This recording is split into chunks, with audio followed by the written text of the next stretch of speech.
Dasturimiz davom etadi. Markaziy ko'rgazmalar zalida O'zbekiston xalq rassomi Ro'zi Choriyev hamda taniqli musavvir Teshaboy Pirmatov tavallud sanalariga bag'ishlangan yubiley ko'rgazmasi ochildi.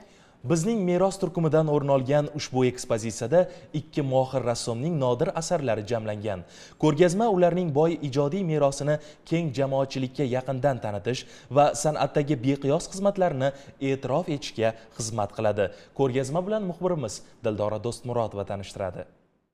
Ba'zi kartinalar shunchaki tomosha qilinmaydi. Ular zamon ruhi, xalq xotirasi va milliy qadriyatlarni ranglar orqali so'zlaydigan badiiy hujjatlardir.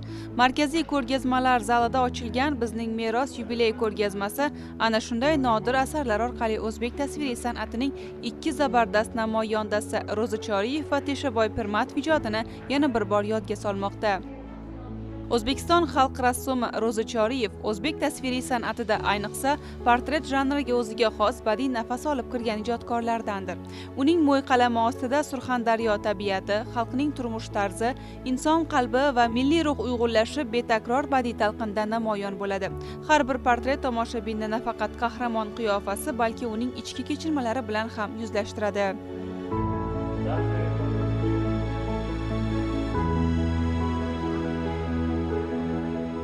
Eng katta ishlaridan Surxonda to'y degan kartinasi bor.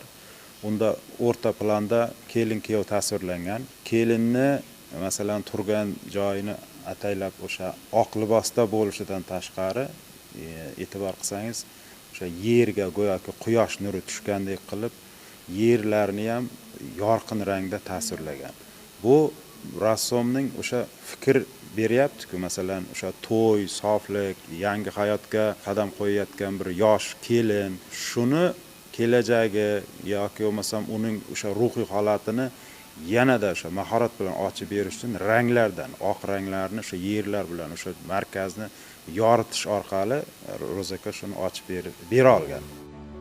Ro'zi Choriyev ijodida ranglar oddiy tasvir vositasi emas, balki hissiyot va ruhiyat tilidir. Issiq va sovuq tuslarning nozik uyg'unligi, yorug'lik hamda soyaning mahorat bilan qo'llanishi rassom yaratgan obrazlarga hayot baxsh etadi. Shu bois uning asarlari yillar o'tsa-da o'z ta'sir kuchini yo'qotmaydi.